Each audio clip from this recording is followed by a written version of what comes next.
sekarang kita akan mempelajari gerak pada gerak lurus beraturan, gerak dan gaya. Lanjut aja, gerak lurus. Gerak lurus itu dibedakan menjadi dua. Yang pertama gerak lurus gerak lurus beraturan. Yang kedua gerak lurus berubah beraturan. Ini contoh grafik laju gerak lurus beraturan ya. Ya, pertama, gerak dulu. Gerak itu apa? Benda dapat dikatakan bergerak apabila mengalami perubahan posisi dari satu titik acuan. Itu adalah gerak. Kemudian, gerak lurus beraturan. Gerak lurus beraturan itu yaitu pada gerak lurus beraturan, jarak dan besar perbedaannya selalu sama, sehingga laju besar kecepatannya juga sama. Di sini ada rumus. Di sini ada rumus apa? Ada rumus, yaitu rumus gerak lurus beraturan, laju besar kecepatan dibagi sama dengan jarak dibagi waktu. Ini grafiknya, Pak. Mana, Pak? Ini grafiknya ya. Grafiknya itu ini tetap kecepatannya konstan. Untuk pengertiannya bisa sambil dicari-cari sama teman-teman ya, karena ini pembelajaran online, bisa sambil nyari nanti habis ini.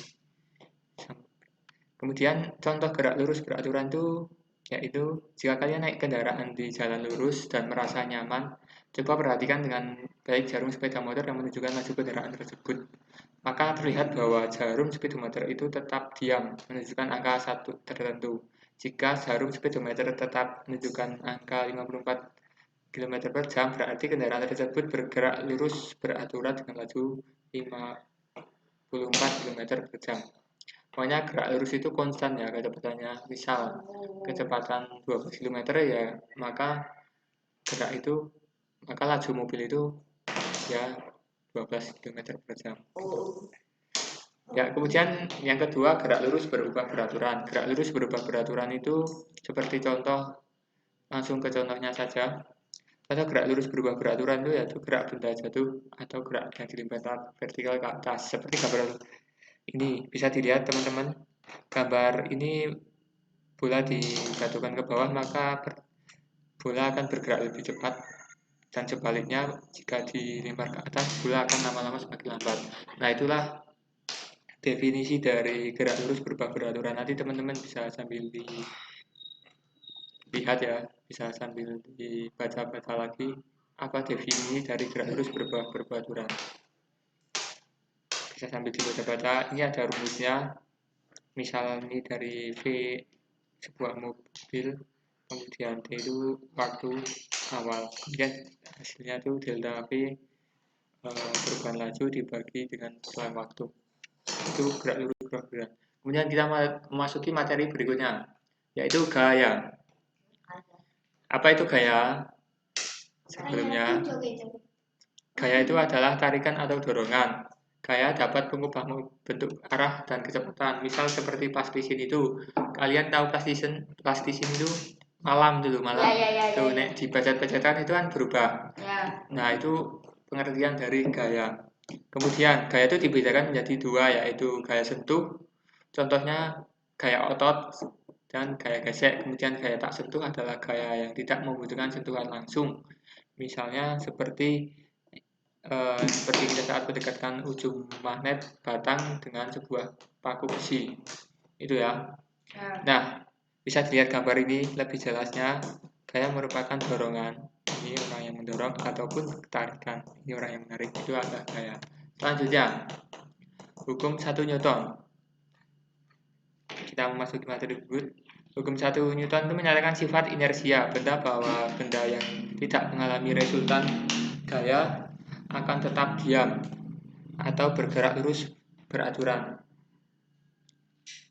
Contohnya, apabila pada saat ada mobil melaju kencang, tiba-tiba di rem, nah itu nanti akan tiba-tiba akan terasa maju. Nah, hal tersebut karena hukum 1 Newton. Karena benda tidak mengalami resultan gaya, tetap diam, akan mengikuti gerak sebelumnya. Ini contoh penerapan teknologi dari hukum 1 Newton, yaitu pada pemasangan sabuk pengaman ya. Ini.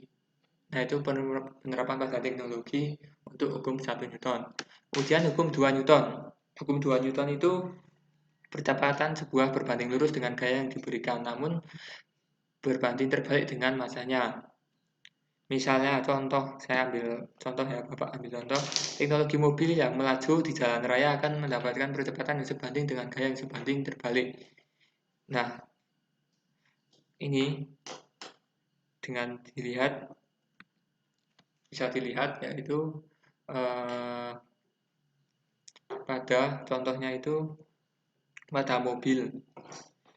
Nah, pada teknologi mobil, untuk masa mobil tersebut itu misalnya 50 km, maka percepatan gayanya itu sebanding dengan masa mobilnya tersebut. Bisa dilihat pada gambar tersebut, pada gambar ini. Misal masanya 2 kilo ya, maka gaya yang diberikan itu sama, yaitu 200 Newton. Kemudian memasuki yang ketiga, hukum 3 Newton. Apa itu hukum 3 Newton? Yang menyatakan bahwa aksi reaksi pada benda pertama mengerjakan gaya aksi, pada benda kedua maka benda tersebut akan memberikan gaya reaksi. Yang pertama namun berlawanan arah. Rumusnya S aksi sama dengan minus negatif F reaksi. Contoh penerapan teknologi pada hukum 3 Newton yaitu diterapkan pada roket, pada peluncuran roket. Nah, di sini untuk F aksinya itu ini roketnya. Kemudian F reaksinya itu ini asap yang ditimbulkan itu memberikan dorongan ke atas. Makanya di situ roket bisa meluncur. Memasuki pembelajaran berikutnya pada biologi, sistem gerak pada tumbuhan. Berdasarkan asal datang rangsangan, gerak pada tumbuhan dibedakan menjadi 3, yaitu gerak endonom, gerak higroskopis, dan gerak eksonom. Yang pertama, gerak endonom. Apa itu gerak endonom?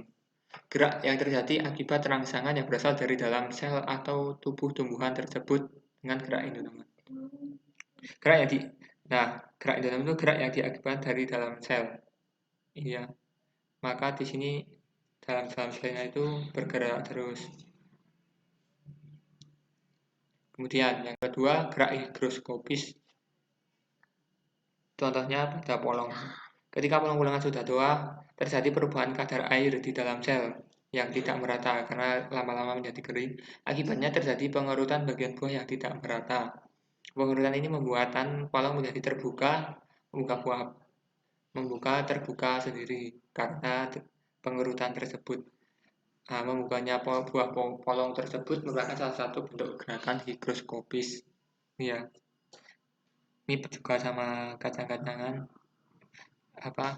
Apabila telah mengering itu maka akan membuka polongnya di dalamnya secara sendiri, kulitnya akan mengelupas sendiri. Nah, untuk pengertiannya teman-teman bisa sambil browsing karena juga ini pembelajaran online. Selanjutnya, gerak eksonom.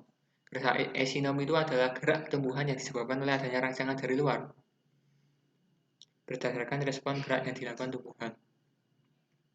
Contohnya ini pada kacang hijau.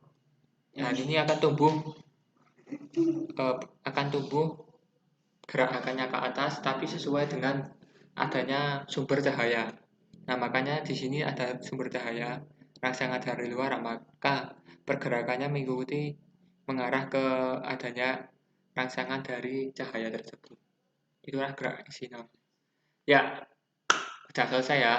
Selanjutnya, Bapak berikan soal. Yang pertama